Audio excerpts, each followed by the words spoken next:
Itu sih Feb, kalau yang saya lihat ya. Berarti stereotype zaman sekarang yang bilang sekolah swasta lebih baik dari sekolah negeri itu menurut Bapak benar dong? Nggak juga, nggak Kenapa? juga. Ya kalau dari kualitas pendidikan berbeda lagi. Jangan jangan disamakan. Ah, jadi antara kualitas pendidikan dan kualitas kejujurannya ya mungkin ada perbedaan. Tapi kalau dari kualitas pendidikan, kalau menurut saya sih sama aja. Kenapa? Karena saya pernah merasakan dulu waktu SD saya di sekolah swasta, waktu saya SMP dan SMA saya di sekolah negeri. Dan saya melihatnya keduanya dalam kualitas pendidikan sama saja. Cuman yang membedakan kalau sekolah swasta saya bayarnya lebih mahal, kalau sekolah negeri saya bayarnya lebih murah. Karena dulu waktu di zaman saya sekolah itu belum gratis, tapi memang sangat murah. Nah, bedanya itu aja. Kayak gitu. Tapi kenapa ya kayak sekarang korupsi itu bukan hanya menyasar kepada para pimpinan kita di DPR, MPR, tapi sekarang menyasar ke kalangan bawah seperti guru-guru atau gitu-gitu. Kenapa ya? Ya karena yang memberi contoh siapa? Kan biasanya siapa? Pucuk pimpinan yang tertinggi. Ketika pucuk pemimpin yang tertinggi tidak bisa memberikan contoh yang baik, itu akan menjadi efek bola salju sampai ke bawah-bawah. Jadi di sini ya saya bilang yang sebelumnya ya kayak efek bola salju gitu. Dari atasnya ini bola salju itu masih bentuknya kecil, semakin ke bawah semakin membesar. Jadi akan menyapu rata semuanya gitu. Jadi efek korupsi itu seperti itu, Pep. Jadi jangan kita menyepelekan gitu bahwa masa sih dunia pendidikan sampai terkena gitu ya kasus korupsi, ada yang mengajari mereka. Yang mengajari mereka misal pimpinannya mereka ya wajar lah, misal di bawah-bawahnya juga pengen ikutan gitu. Nah ini yang harus kita introspeksi diri kita masing-masing gitu. Jangan sampai pas ada musibah baru deh kita kayak kebakaran jenggot, cari kambing hitam, cari kambing putih gitu.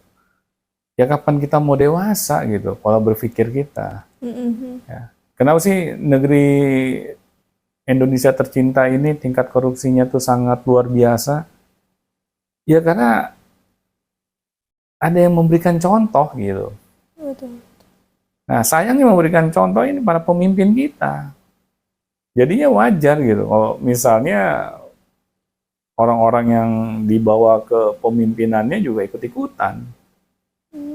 Ya memang kita sulit ya mengubah sesuatu yang di luar kuasa kita ya. Nah, makanya saya selalu menenungkan bahwa dalam pendidikan anti korupsi itu harus dimulai dari rumah-rumah, dari setiap keluarga. Ya, orang tua harus menanamkan pendidikan anti korupsi itu kepada anak-anaknya. Jangan orang tua malah memberikan contoh gitu, memberikan rezeki yang nggak halal bagi keluarganya. Makanya nggak heran gitu kalau anak-anaknya nanti pas sudah besar jadi koruptor kelas kakap. Ya sudah dididik dari kecil gitu kan. Anaknya melihat gitu bahwa orang tuanya mendapatkan rezeki dari hal yang nggak halal. Ya ini nih yang menyebabkan gitu. Tingkat korupsi di Indonesia itu nggak sulit dientaskan. Ya makanya para orang tua ya terutama itu harus sadar gitu. Kalau kita ingin mengubah bangsa ini ya ubahlah dari keluarga masing-masing dulu. Jangan kita berharap pemerintah yang berubah, ya kita berharap pemimpin kita yang berubah gitu. Ya nggak bisa. Yang bisa berubah itu cuma Cinderella doang gitu kan.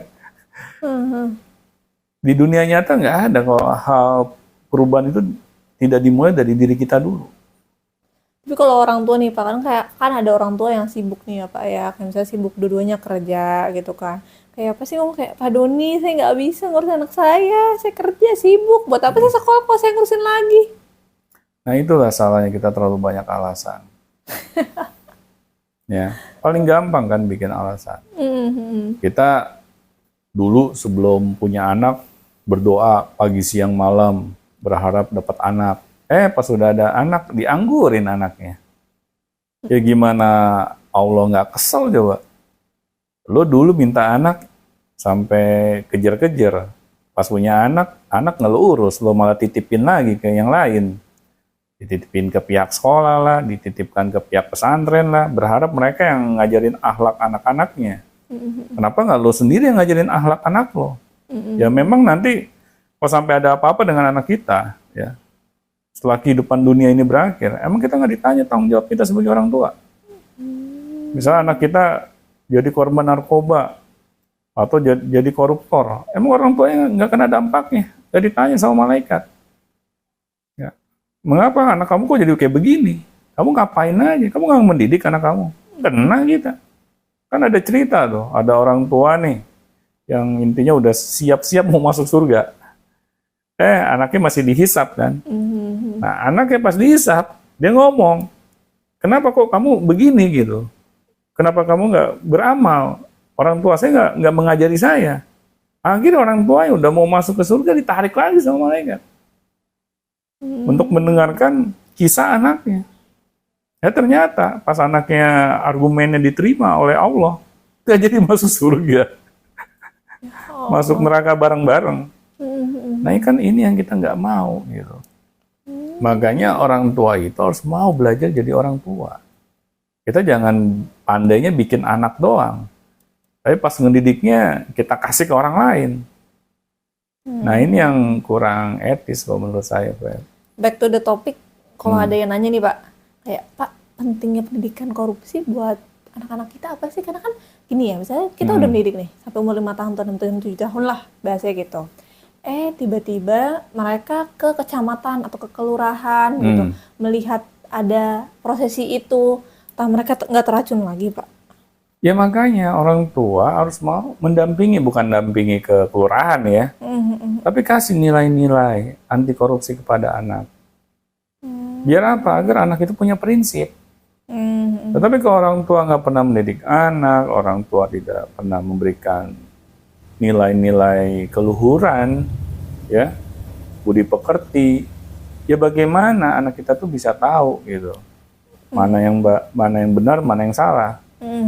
Nah inilah orang tua itu ketika punya anak, ya memang harus mau terjun serta dalam tumbuh kembang mereka.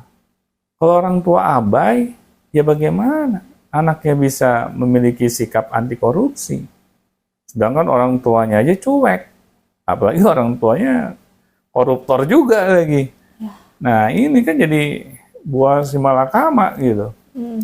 Nah itu Feb, jadi ketika kita punya anak itu memang nggak mudah gitu. Kita punya tanggung jawab yang besar. Inilah yang seharusnya para orang tua itu sadar gitu. Tidak ada yang mau mengurusi anak kita kecuali orang tuanya. Ya, coba deh tanya gitu ke guru-guru anak kita, mau nggak lo nanggung dosa anak gua nanti? Jangan dong. Nggak ada yang mau kan? Iya. Ya pasti guru-guru anak kita enak aja, gua aja banyak dosa, gua nanggung lagi dosa anak lo gitu kan? Nah kayak gitu, Pak. Nah itu yang harus kita tanamkan kepada anak-anak kita gitu, nilai-nilai yang luhur itu seperti apa, ya. Agar apa? Agar anak kita ini dalam kehidupannya mereka punya prinsip gitu. Jadi nggak gampang terbawa arus. Ya, kalau misalnya anak kita menemui ada hal yang sifatnya korupsi gitu, kita bisa menasihati anak kita. Nak, nggak apa-apa nak. Ya misalnya kamu kalau pakai jalan yang lurus, kamu butuh waktu yang lebih panjang. Tapi kalau pakai jalan singkat, ya kamu bisa dapat jalan yang lebih mudah gitu.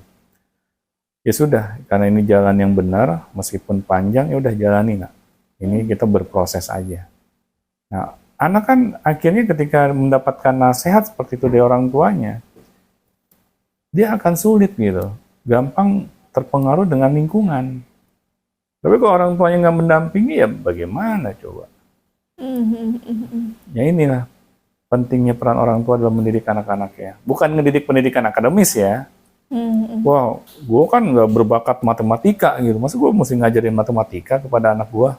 Siapa nyuruh lo ngajarin matematika? Ya kasihlah pendidikan matematika itu ke orang yang kompeten gitu. Betul. Nah, kita tugasnya sebagai orang tua memastikan anak kita ini memiliki akhlakul karimah yang terbaik. Mm-mm. Itu saja tugas orang tua. Jadi kita berbagi tugas lah dengan para guru di sekolah yang kompeten gitu. Jangan semua tugas mendidik anak mau kita ambil juga, sedangkan kita nggak sadar kita punya keterbatasan. Mm-mm. Nah itu, jadi apa yang kita bisa lakukan, terutama pendidikan akhlaknya anak-anak kita, itu kita fokus ke sana. Tapi yang memang kita kurang kompeten, ya udah kita kasih orang lain. Ya kan nggak ada orang tua yang sempurna juga. Betul. Tapi yang ada orang tua yang mau belajar. Oke, siap Pak. Itu Feb. Kira-kira ada lagi nih pertanyaan yang lain? Sudah cukup, sudah jelas semuanya. Oke, Sobat Beyond Education, terima kasih sudah mau menyimak ya perbincangan kita dari awal hingga akhir. Semoga apa yang kita perbincangkan ini bisa dipetik pembelajarannya. Oke, mungkin itu saja dari kita di sini di podcast Beyond Education. Assalamualaikum warahmatullahi wabarakatuh.